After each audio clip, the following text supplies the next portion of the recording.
नमस्कार प्यारे बच्चों, कैसे हैं सभी। उम्मीद करती हूँ आप सभी ठीक होंगे। बच्चों, मैं गीता हिंदी कक्षा में आपका एक बार फिर से स्वागत करती हूँ। आज हम पढ़ने जा रहे हैं एक नया अक्षर, लेकिन उसको जानने से पहले आप मुझे यह बताएंगे कि हमारे स्वर कितने होते हैं। हाँ जी, आपको क्या बताना है, हमारे स्वर कितने होते हैं। स्वर कितने होते हैं? बिल्कुल सही, स्वर होते हैं 11। कितने स्वर होते हैं? 11 स्वर होते हैं। ठीक है, स्वर तो हमारे 11 होते हैं, लेकिन हमारी मात्राएं कितनी होती हैं? मात्राएं, जी हाँ, मात्राएं होती हैं 10। ठीक है, अस्वर जो है उसकी कोई मात्रा नहीं होती है और आ से लेकर औ तक के स्वर की मात्रा होती है। ठीक है, तो बच्चों हम आ स्वर से लेकर औ स्वर तक की मात्राओं से बने शब्द व उनके स्वरों से बने शब्द को हम जान चुके हैं। ठीक है, लेकिन आज हम एक नया अक्षर है जिसके बारे में पढ़ने जा रहे हैं, और वो नया अक्षर क्या है? देखिए, अंग। क्या है? अंग। इस पर जो लगा चिन्ह है इसको हम बोलते हैं बिंदु। क्या बोलते हैं? बिंदु बोलते हैं। और इसका एक और नाम भी है, बताइए क्या है? नहीं पता, कोई बात नहीं। इसका एक और नाम है बच्चों, अनुस्वार। क्या है? अनुस्वार। ये जो है अंग, ये ना तो स्वर है और ना ही व्यंजन। ना ही ये स्वर है और ना ही ये व्यंजन है। ये हमारा स्वर भी नहीं है, ये हमारा व्यंजन भी नहीं है। इसे कहा जाता है अनुस्वार। क्या कहा जाता है?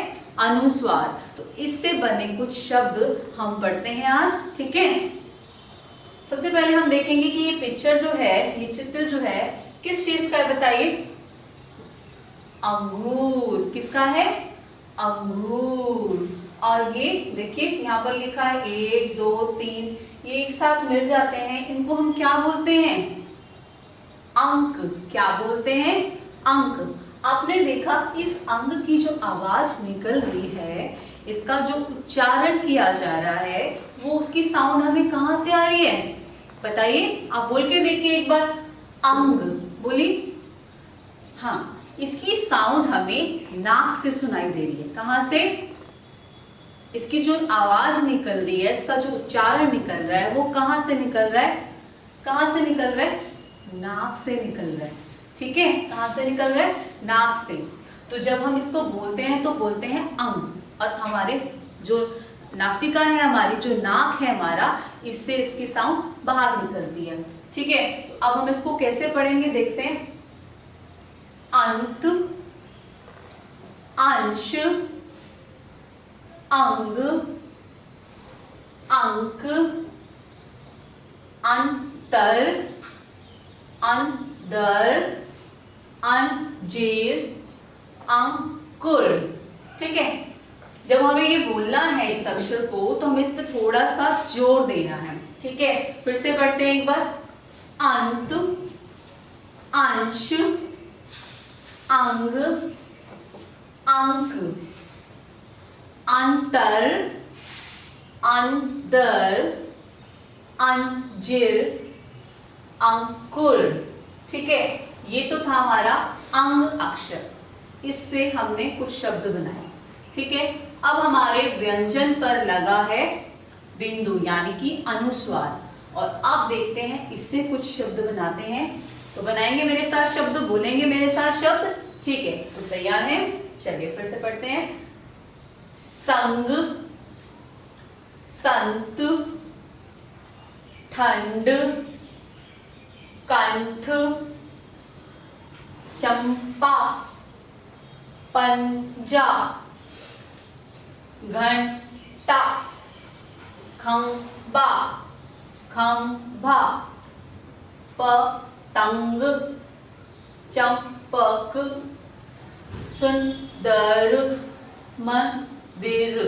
ठीक है, एक बार फिर से पढ़ते हैं, थोड़ा जल्दी जल्दी। अभी हमने आराम से पढ़ा था, अब हम थोड़ा सा जल्दी जल्दी पढ़ेंगे।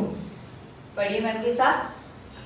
संग, संत, ठंड, कंठ, चंपा, पंजा,